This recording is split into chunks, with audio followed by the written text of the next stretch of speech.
Baik, Assalamualaikum warahmatullahi wabarakatuh. Alhamdulillahirabbil Waalaikumsalam. alamin.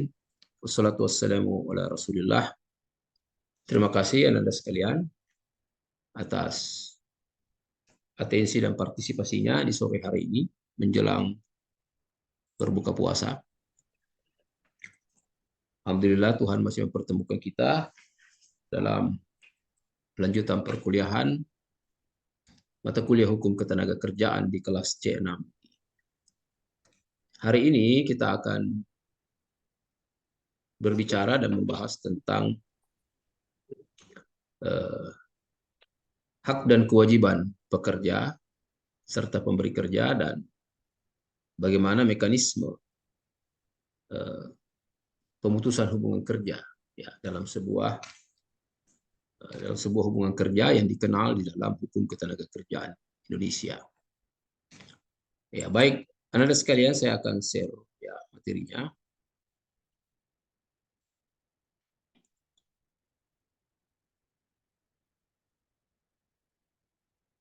Ya, bisa dilihat ya. Ya, baik. Berdasarkan rencana eh, pengajaran semester atau RPS yang telah kita sajikan di awal perkuliahan, maka pokok bahasan dalam pertemuan hari ini adalah untuk mencapai kemampuan akhir mahasiswa. Yang pertama adalah mahasiswa diharapkan mampu memahami konsep hubungan kerja antara pengusaha dengan pekerja atau tenaga kerja. Yang kedua, mahasiswa diharapkan mampu memahami perihal pemutusan hubungan kerja dan bentuk-bentuknya. Langsung merah, Cok. Kemudian, kriteria dan indikator jadi tercapainya kemampuan akhir mahasiswa tersebut adalah mahasiswa dapat menjelaskan perihal kewajiban pekerja dan pengusaha atau pemberi kerja. Dan yang berikutnya, mahasiswa dapat menjelaskan perihal konsep dan bentuk-bentuk hubungan kerja. Ya. Jadi setelah perkuliahan ini diharapkan mahasiswa dapat memahami konsep hubungan kerja antara pengusaha dan tenaga kerja, mampu memahami perihal pemutusan hubungan kerja. Selain daripada itu, untuk mengukur kriteria seperti apa pemahaman mahasiswa itu, maka mahasiswa diharapkan mampu memberikan penjelasan secara gamblang terkait kewajiban pekerja dan pengusaha, serta mampu menerangkan, menjelaskan perihal konsep dan bentuk-bentuk pemutusan hubungan kerja. Nah, kira-kira itu yang menjadi capaian-capaian pembelajaran kita pada pertemuan hari ini. Baik, kita akan masuk pada pokok pembahasan. Jadi, berdasarkan pasal 88 ayat 1 yang telah diubah dengan Undang-Undang Cipta Kerja, bahwa, maafin ya, berdasarkan KUH Perdata, kewajiban pekerja itu antara lain adalah pekerja wajib menyelesaikan pekerjaannya yang merupakan tugas utama dari seorang pekerja. Karena merupakan tugas utama dari seorang pekerja, maka pekerjaan ini wajib diselesaikan sendiri oleh pekerja. Pekerja tidak boleh mewakilkan penyelesaian pekerjaan itu kepada orang lain. Nah, ini menjadi ciri khas dari sebuah hubungan kerja. Hubungan lain selain hubungan kerja, maka pekerjaan itu dapat diselesaikan oleh orang lain. Misalnya seperti bagaimana seorang arsitek menyelesaikan tugasnya yang diminta oleh klien. Seorang arsitek bisa mendistribusikan kewenangannya menyelesaikan pekerjaan itu kepada rekan kerjanya atau sesamanya arsitek, sepanjang pekerjaan itu bisa selesai sesuai timeline dan waktu yang diberikan. Namun dalam sebuah hubungan kerja itu tidak berlaku. Dalam sebuah hubungan kerja, pekerjaan dan tugas itu harus diselesaikan oleh pekerja itu sendiri. Tidak boleh diwakilkan. Jadi kalau Anda bekerja pada suatu perusahaan, maka Anda tidak bisa menunjuk orang lain untuk mewakilkan menyelesaikan pekerjaan Anda di kantor. Pekerjaan itu harus Anda selesaikan sendiri. Itu ciri khas dari sebuah perjanjian kerja. Nah, yang kedua, kewajiban pekerja itu adalah wajib menaati aturan dan petunjuk pengusaha. Jadi dalam menjalankan tugasnya, dia harus tunduk pada peraturan-peraturan yang disusun dan dibuat oleh pengusaha. Pengusaha dalam menjalankan usaha dan kegiatannya itu dapat membuat peraturan-peraturan dan petunjuk-petunjuk operasional di perusahaan. Sehingga pekerja dibebani tanggung jawab dan kewajiban untuk menaati aturan-aturan tersebut. Nah, kewajiban-kewajiban lain dari pekerja itu adalah membayar ganti kerugian ataupun denda jika pekerja melakukan perbuatan yang merugikan perusahaan. Nah, atas kewajiban-kewajiban ini akan menimbulkan hak-hak bagi pekerja. Hak-hak pekerja itu adalah menerima upah. Nah, hak pekerja yang menerima upah ini maka menjadi beban bagi pengusaha, menjadi kewajiban di sisi pengusaha untuk membayarkan upah bagi pekerja. Nah, jadi itu setimpal ya. Keduanya merupakan objek dari perjanjian kerja. Objek dari perjanjian kerja di satu sisi adalah pekerjaan, kompetensi yang dimiliki oleh pekerja untuk menyelesaikan pekerjaan. Objek yang lain yang menjadi kewajiban di sisi pengusaha itu adalah upah. Upah yang dibayarkan oleh pengusaha kepada pekerja setelah pekerja menyelesaikan pekerjaannya. Nah, sehingga kedua objek ini tidak boleh saling melampaui, tidak boleh overlapping. Pengusaha tidak boleh mempekerjakan pekerja di luar dari kompetensi yang dia miliki. Kalau Yayasan Wakaf Umi menunjuk saya sebagai pekerja pada Universitas Muslim Indonesia, maka tugas dan tanggung jawab saya adalah mengajar. Di luar tugas dan tanggung jawab mengajar, maka saya tidak boleh dipekerjakan selain daripada tugas dan tanggung jawab tersebut. Di samping itu, ada kewajiban bagi pengusaha untuk membayar upah. Nah, itu kewajiban pertama bagi pengusaha. Kewajiban kedua bagi pengusaha itu adalah memberikan istirahat atau cuti. Nah, jadi tidak boleh pekerja itu sepanjang tahun bekerja terus tanpa istirahat. Bahkan dalam sepekan, pengusaha wajib memberikan waktu istirahat. Apakah satu hari dalam sepekan atau 2 hari dalam sepekan. Jika pengusaha mempekerjakan pekerja itu 5 hari kerja sepekan, maka dia wajib menjalankan tugasnya 8 jam per hari. Maka ada istirahat 2 kali sepekan, 2 hari dalam sepekan. Tetapi kalau mempekerjakan pekerjaannya 7 jam dalam sehari, maka dia wajib bekerja 6 hari sepekan dan istirahat 1 hari sepekan.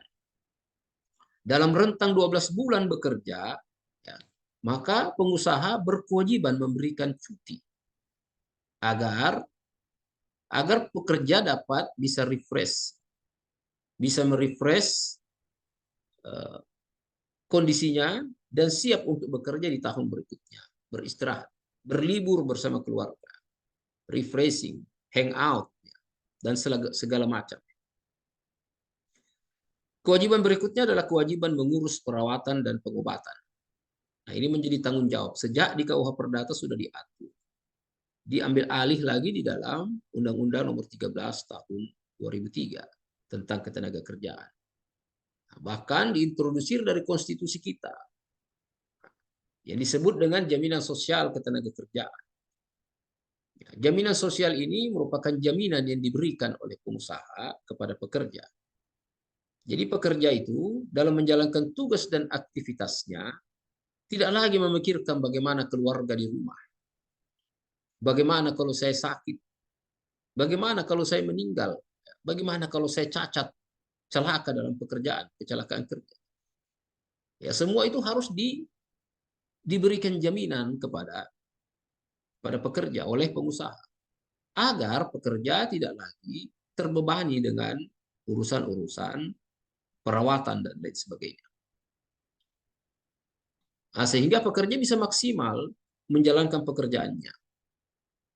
Ya. Sehingga kalau istrinya sakit, anaknya sakit, pekerjanya sakit, maka sudah ada jaminan insurans ya, yang menggaransi pekerja untuk tidak lagi memikirkan dari mana sumber uangnya. Nah, makanya ada asuransi, ada BPJS, ya, perusahaan asuransi yang dimiliki oleh pemerintah yang tidak lagi berorientasi komersil tetapi berorientasi sosial, makanya disebut jaminan sosial. Itu menjadi hak, ya, hak fundamental warga negara yang harus diwujudkan, harus diberikan. Nah, Anda sekalian, ini merupakan kewajiban. Kewajiban berikutnya adalah memberikan surat keterangan bagi pekerja ketika pekerja itu tidak lagi bekerja. Kewajiban pengusaha adalah memberikan surat keterangan bahwa pekerja itu pernah bekerja di perusahaan. Ya. Kemudian itu tadi adalah hak dan kewajiban pekerja. Kemudian yang berikutnya adalah konsep dan pengaturan pemutusan hubungan kerja. Pemutusan hubungan kerja oleh Profesor Iman Supomo dibagi menjadi 4, yakni PHK atas inisiatif pengusaha, atau PHK inisiatif pekerja, dan PHK oleh pengadilan, dan yang keempat adalah PHK yang diputus demi hukum. Ya. Nah, jenis-jenis PHK ini yang dikemukakan oleh Imam Supomo kemudian diintrodusir di dalam peraturan perundang-undangan kita menjadi beberapa jenis PHK. Nah, dalam catatan kami ada 9 jenis atau pengklasifikasian pemutusan hubungan kerja. Pemutusan hubungan kerja pertama itu adalah diakibatkan karena kesalahan berat. Nah, sebelumnya itu diatur dalam pasal 158 Undang-Undang Nomor 13 Tahun 2003 tentang Ketenagakerjaan. Jadi seseorang pekerja dapat di PHK secara sepihak oleh pengusaha atas kesalahan berat yang dilakukannya, seperti mabuk-mabukan, mencuri, melakukan perbuatan asusila di lingkungan kantor. Nah, ini dari Judicial Review Mahkamah Konstitusi, pasal 158 ini telah dinyatakan tidak memiliki kekuatan hukum mengikat. Karena PHK atas kesalahan berat ini, menurut Undang-Undang Ketenagakerjaan, tidak memerlukan proses hukum. Cukup temuan audit internal yang ada di perusahaan, maka dapat di PHK. Namun, atas upaya judicial review, maka undang-undang ini dihapus karena dianggap bertentangan dengan presumption of innocence atau asas praduga tak bersalah. Yang kedua, PHK karena pekerja ditahan oleh kasus pidana selama 6 bulan. Nah, ini diatur dalam pasal 160 ayat 3. Nah, jadi kalau seorang pekerja ditahan atas kasus pidana yang tidak ada hubungannya dengan perusahaan dan masa tahanannya sudah melebihi 6 bulan, maka dia dapat dilakukan pemutusan hubungan kerja. Akan tetapi, jika ternyata putusan pengadilan dinyatakan bebas, maka seluruh hak-haknya dapat dipulihkan. Itu atas ditahan karena kasus pidana. Yang ketiga, PHK dapat dilakukan oleh perusahaan karena pekerja dianggap melanggar peraturan perusahaan. Tadinya diatur dalam pasal 161 Kitab Undang-Undang Hukum Pidana, Undang-Undang Ketenagakerjaan, namun dihapus melalui Undang-Undang Cipta Kerja dan diatur melalui peraturan pemerintah. Diatur kembali dalam peraturan pemerintah nomor 35 tahun 2021. Kemudian yang berikutnya adalah pekerja di PHK karena mengundurkan diri. Nah, ini yang biasa populer disebut resign. Nah, kalau resign ini adalah PHK atas inisiatif pekerja seperti yang disebut oleh Imam Supomo tadi. Tadinya diatur dalam Undang-Undang Ketenagakerjaan, namun dengan Undang-Undang Cipta Kerja dihapus dan diatur kembali dalam Peraturan Pemerintah Nomor 35 Tahun 2021 dalam pasal 50. Ya. Kemudian, pemutusan hubungan kerja juga dapat dilakukan melalui perubahan status perusahaan. Ya, jadi apakah perusahaan itu berganti kepemilikan atau misalnya berganti label, penggabungan, merger, akuisisi, dan lain sebagainya, yang mengakibatkan perlu dilakukan rasionalisasi pegawai.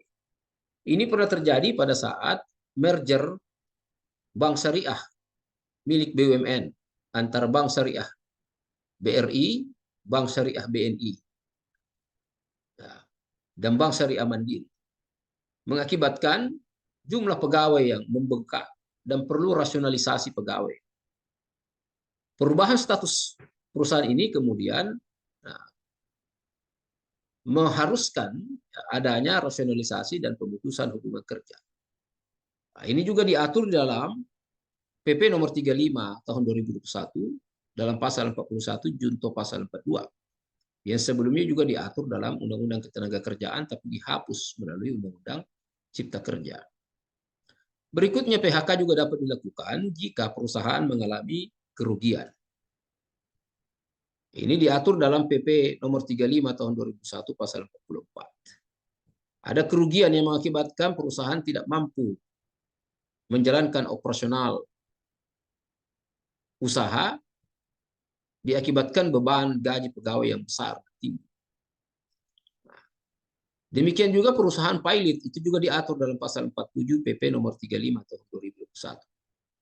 Jika pilot maka terjadi kegagalan pembayaran utang. Nah, ini disebut dengan bankrupt, bangkrut, perusahaan bangkrut. Nah, yang kedelapan, PHK diakibatkan karena pekerja meninggal dunia. Ini diatur dalam pasal 57 Peraturan Pemerintah 35 2021. Dan yang kesembilan adalah pemutusan hubungan kerja diakibatkan karena pekerja mencapai usia pensiun. Nah, itu kira-kira 9 jenis. 9 jenis PHK yang dikenal di dalam peraturan perundang-undangan kita atau hukum ketenagakerjaan kita.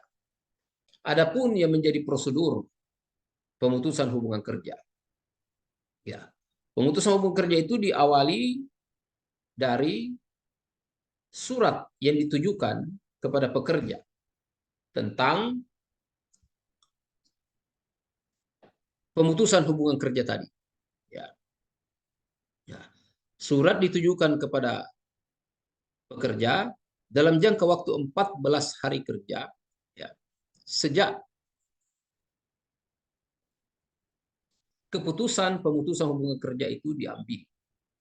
Jadi kalau saya perusahaan, saya sudah memutuskan saudara Muhammad Trian Hikman, saya PHK misalnya. Nah, setelah putusan ini maka ada rentang 14 hari kerja bagi saya untuk menyampaikan kepada pekerja tentang keputusan tersebut. Setelah pekerja menerima, maka ada 7 hari kerja waktu bagi pekerja untuk menentukan sikapnya. Apakah pekerja menolak atau tidak menolak? Kalau pekerja tidak merespon surat tersebut, nah itu dianggap pekerja tidak menolak. maka perusahaan cukup melaporkan ke Dinas Tenaga Kerja setempat. Pekerja cukup melaporkan ke Dinas Tenaga Kerja setempat. Pengusaha cukup melaporkan ke Dinas Tenaga Kerja setempat mengenai pemutusan hubungan kerja. Nah, dalam kondisi seperti itu, maka PHK sudah final. Tidak ada lagi upaya keberatan. Namun, jika pekerja menolak, maka pekerja wajib membuat surat penolakan dalam rentang waktu 7 hari kerja yang diberikan kepadanya. Nah, disampaikan kepada pengusaha. Atas surat penolakan itu, maka pengusaha mengundang pekerja untuk perundingan bipartit. Perundingan bipartit itu perundingan yang melibatkan dua pihak. Melibatkan pekerja dan melibatkan pengusaha. Nah, dalam perundingan bipartit itu akan diterangkan, akan diuraikan alasan-alasan pemutusan hubungan kerja. Kalau pekerja menerima, maka ditandatangani berita acara. Kesepakatan, namanya mutual agreement, kesepakatan bersama. Atau misalnya, pengusaha pada akhirnya mengurungkan niatnya untuk melakukan PHK, menerima keberatan dari pekerja. Itu semua dituangkan di dalam perundingan mutual agreement, kesepakatan bersama antara pekerja dan pengusaha. Itu kalau terjadi kesepakatan. Kalau tidak terjadi kesepakatan, maka perundingan bipartit ditingkatkan pada perundingan tripartit melibatkan tiga pihak. Pengusaha, pekerja, dan pemerintah. Pemerintah bertindak selaku mediator untuk memediasi. Kemudian dari perundingan tripartit ini memunculkan dua kemungkinan. Terjadi kesepakatan, mutual agreement, yang dituangkan di dalam kesepakatan bersama, maka kasus ini selesai. Kesepakatan itu dapat kesepakatan mempekerjakan kembali pekerja kalau pengusaha mengalah, atau kesepakatan pekerja berrela untuk di PHK kalau pekerja yang mengalah. Kemudian, jika tidak tercapai kesepakatan, maka tidak tercapai mutual agreement. Lalu Dinas Tenaga Kerja mengeluarkan anjuran. Anjuran ini berisi tentang duduk perkara, kemudian analisis hukum dari mediator, dan kesimpulan dari mediator berupa anjuran yang ditujukan kepada para pihak. Nah, anjuran di Disnaker inilah yang kemudian dijadikan dasar untuk melakukan gugatan ke peradilan hubungan industrial. Masuklah kita kepada wilayah litigasi. Nah, nanti putusan pengadilan yang akan memberikan kepastian hukum apakah pemutusan hubungan kerja itu disahkan oleh peradilan atau tidak. Nah, kalau lembaga peradilan menyatakan bahwa keputusan pengusaha untuk melakukan PHK itu keliru, maka pekerja dipekerjakan kembali. Tetapi dipulihkan semua hak-haknya. Namun apabila pengadilan menyatakan bahwa pekerja pantas dan layak untuk di PHK, maka selesai. Putusan PHK itu final sampai di sini. Ya. Baik, Ananda sekalian, saya kira itu saja yang bisa saya sampaikan pada pertemuan hari ini. Silakan Ananda sekalian kalau ada yang ingin didiskusikan, masih ada waktu. Silakan. Tapi Pak, Silakan Trian Hikmat.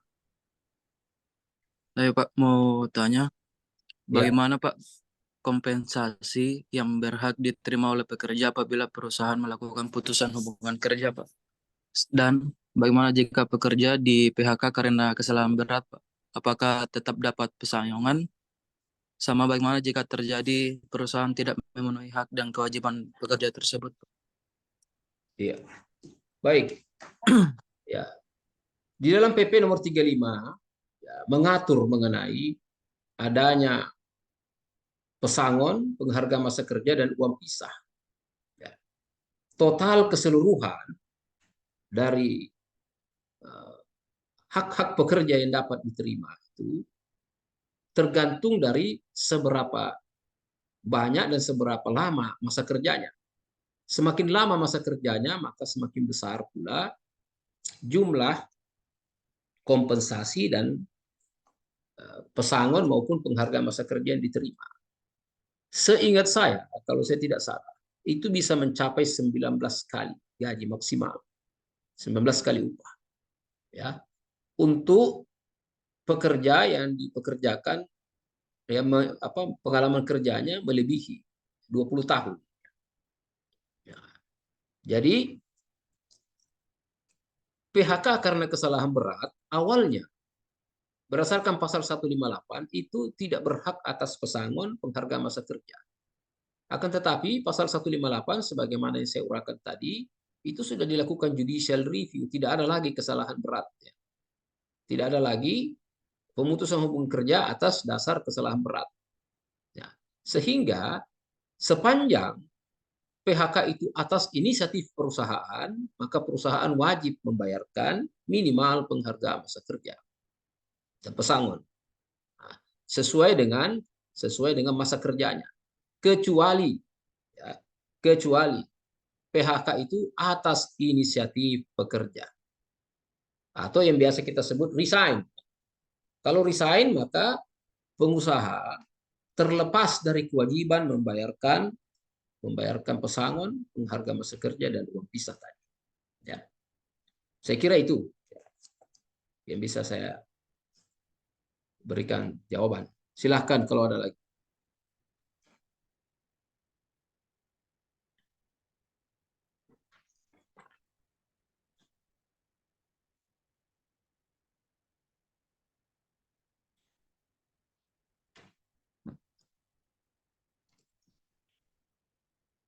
Baik ya, cukup ya.